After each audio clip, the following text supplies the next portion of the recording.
पहले में हम आपको पहले भी बता चुके हैं कि रायसेन जिले में सबसे बड़ी समस्या है आवारा मवेशियों का सड़कों पर बैठना, जिसको लेकर राज्य सरकार काफ़ी गंभीर है और उनका कहना यह है कि इन पशुओं को गौशाला में भेजा जाए। अब समस्या ये आ रही है कि गौशालाएँ कम और पशु हैं ज़्यादा। अब एक अनुमान लगाया गया, या हमने गौशाला संचालकों से पूछा या एक आम नागरिकों से चर्चा की, तो सबका कहना यह था कि सबसे बड़ी गलती पशु मालिकों की है। वह अपनी गायों को क्यों छोड़ देते हैं सड़कों पर। ये समस्या गंभीर है। ज़िले में कुल 44 गौशालाएँ हैं, जिनमें 15,000 पशु ऑलरेडी आ चुके हैं। कम से कम अभी 15 से 20,000 पशु ऐसे हैं जो आवारा घूम रहे हैं। अब ये समस्या से कैसे निजात पाई जाएगी, इसी के लिए आज बैठक रखी गई थी। उधर हमने एसडीएम मुकेश सिंह से बात की तो उन्होंने भी यही कहा कि इस गंभीर विषय पे हम लोगों ने चर्चा की है और बहुत ही जल्दी हम इसका हल निकालेंगे। मैं आवाज़ न्यूज़ से राकेश जैन, रायसेन। आज गौ संचालकों की जो बैठक बुलाई गई, उसमें क्या निर्णय लिए गए और क्या कहा गया आपसे? अभी वर्तमान की जो समस्या चल रही है, रोडों पे जो गाय बैठी है, एक्सीडेंट हो रहे हैं, उसमें पशुधन भी मरता है और जिसका एक्सीडेंट होता है उसमें जनहानि भी होती है। तो सबसे पहला निर्णय अभी यही है कि गौ सेवकों के पास जो गाय जा रही हैं गौशालाओं में, उनको सुरक्षित रखना है। उनका मोटिवेशन होना चाहिए, उनकी पहचान होना चाहिए, उनका पंजीयन होना चाहिए। अब मान लीजिए कोई 11 गाय आई, हमने बोल दिया 11 गाय आई, मगर उन 11 गाय की पहचान क्या है? तो उनमें जो भी आती है, तो हमारी गौशाला में तो हमने पहले से ही जो रजिस्टर बनाए हैं कि इसमें 2 लाल गाय आई, 1 सफ़ेद गाय आई, 1 काली गाय आई, 2 बूढ़ी थी, 1 जवान थी, ये सब रहता है। तो अभी कुछ गौशाला वालों के पास वो नहीं है, तो वो अभी एसडीएम साहब ने बताया कि इसका आपको पुख्ता व्यवस्था करनी चाहिए और जो भी मवेशी आती है उसको गौशाला में से निकलना है, टैगिंग व्यवस्था।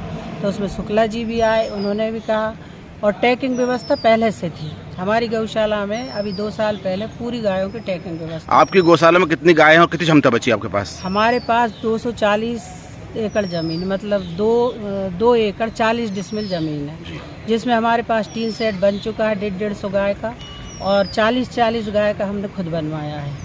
तो हमारे पास मतलब 400 की क्षमता तो है, हम रख सकते हैं आराम से। अभी कितनी हैं आपके पास गाय? हमारे पास अभी 320 के करीब है। 80 गाय और रख पाएंगे आप? हाँ। तो आपको लगता नहीं है कि सब गौशालाओं में गाय आ जाएंगी जितने बाहर घूम रहे हैं पशु? इतने नहीं आ सकते हैं, इतनी क्षमता किसी भी भाई हम रखेंगे तो खुले में रखेंगे। तो खुले में वो अभी रोड पे मर रही है, बरसात में मरेंगे, कीचड़ में मरेंगे, बछेरू फंस गए तो निकल नहीं। तो आप क्या कहना चाहते हैं प्रशासन से? हम ये कहना चाहते हैं कि जो भी गौशाला है उनमें एक तो पूरा जो ग्राउंड है वो पक्का किया जाए जहाँ मवेशी बैठती है। भाई साल में 24 घंटे तो बंद रहेगी नहीं। और जो चरोकर भूमि पे लोगों का कब्जा है, किसानों का, रोड के करीब भी है। हमारे यहाँ डैम पे कम से कम 5-7 एकड़ ज़मीन पे नाजायज कब्जा है। वो ज़मीनें खाली करवा कर गौ के लिए, चरोखर के लिए ज़मीन दी जाए। सभी गौशालाओं को चरोखर भूमि देना चाहिए। क्या नाम है आपका? क्या नाम है आपका? ममता दुबे, अमरावत गौशाला संचालक। जिले में आवारा मवेशियों की संख्या लगातार बढ़ रही है और एसडीएम साहब ने आप लोगों की मीटिंग बुलाई थी, क्यों और आप क्या कहना चाहते हैं इस संबंध में? तो सबसे पहले तो मैं कहूँगा गौ माता है जिसको आवारा शब्द कहना ही अपने लिए ठीक नहीं है। दूसरी बात यह है कि जो गौ माता सड़कों पे है, उन सड़कों उनके लिए एक सबसे अच्छी व्यवस्था, अगर सफल अभियान हमको चलाना है तो प्रत्येक गांव में, प्रत्येक नगर में चरनोई जो भूमि थी जिस पर नाजायज लोगों ने कब्जा कर लिया, उस चरनोई भूमि को जो पशुओं के चरने के लिए चारागाह के रूप में दी जाएगी शासन द्वारा, उस ज़मीन को मुक्त कराई जाए और स्थानीय स्तर पर ही गौ को रखने की व्यवस्था की जाए। ऐसी जो भूमि जो है वो प्रत्येक गांव में उपलब्ध है, लेकिन वर्तमान समय में शासन की अनदेखी के कारण ऐसी जो है वो भूमि पर निजी लोगों का कब्जा हो गया है, जिससे जो है गांव की जो गाय हैं वो बारिश में शहरों की ओर लोग छोड़ देते हैं। इसलिए सड़कों पे जो है अधिकतर मात्रा में गाय जो है वो खड़ी हो रही हैं। ये सुझाव क्या आपने दिया एसडीएम साहब को? अब ये सुझाव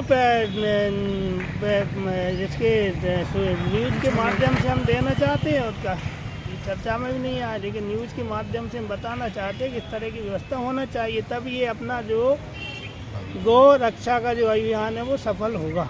क्या नाम है आपका? मैं बद्री पारा था, विश्व हिंदू परिषद जिला मंत्री रायसेन। सर, आज गौ संचालकों से क्या बैठक हुई आप? आज जैसे शासन के निर्देश भी हैं और जो क्लस्टर बनाए गए हैं जो गौवंश को सुरक्षित गौशालाओं में छोड़ने के लिए, और हमारी जो एजेंसीज हैं जैसे नगर पालिकाएँ हैं और ग्राम पंचायतें हैं वो निरंतर इस पर काम कर रही हैं। साथ ही इसमें ये लोग पशुओं को हाईवे पर ना बैठें, इसके लिए सुरक्षित गौशालाओं में पहुंचाना और जो घायल पशु यदि उनको मिलते हैं तो गौ सेवक और उनकी चिकित्सा की टीम मिलकर के उनके उपचार का कार्य करती है। इसी क्रम में आज ये एक बैठक बुलाई गई थी जिसमें जनपद पंचायत की सीईओ और नगर पालिका रायसेन, नगर परिषद सांची और समस्त गौशाला के जो संचालक हैं उनके साथ एक बैठक रखी गई थी। एक प्रकार से समीक्षा भी आप इसको कह सकते हैं। उसके साथ ही साथ ये जो हाईवे पर गौवंश के बैठने की समस्या रहती है बारिश के समय में, इसको और कैसे सुरक्षित तरीके से किया जाए और कैसे प्रभावी ढंग से किया जाए, इसके बारे में आज चर्चा की गई। इसमें कुछ अच्छे सुझाव भी निकल के आए हैं, उनका भी पालन कर किया जा रहा है, जिससे आने वाले समय में हम गौवंश की सुरक्षा के साथ साथ कोई भी संभावित दुर्घटना को रोक सकें, ऐसी हम लोगों की तैयारी है। सर, रायसेन में कुल कितनी गौशाला हैं?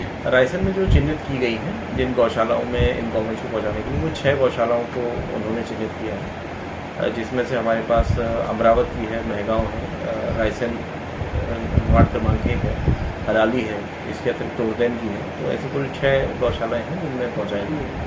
सर, आपको नहीं लगता कि इसमें पशु मालिक ज़्यादा जिम्मेदार हैं पशु छोड़ने के लिए? जिम्मेदार हैं, और यदि पशु मालिक उन जो सड़कों पर जिनको छोड़ दिया जाता है और उसके बाद वो यदि उन गौवंश को प्राप्त करने के लिए आते हैं तो इसमें जुर्माने की कार्रवाई नगर पालिका द्वारा की जा रही है।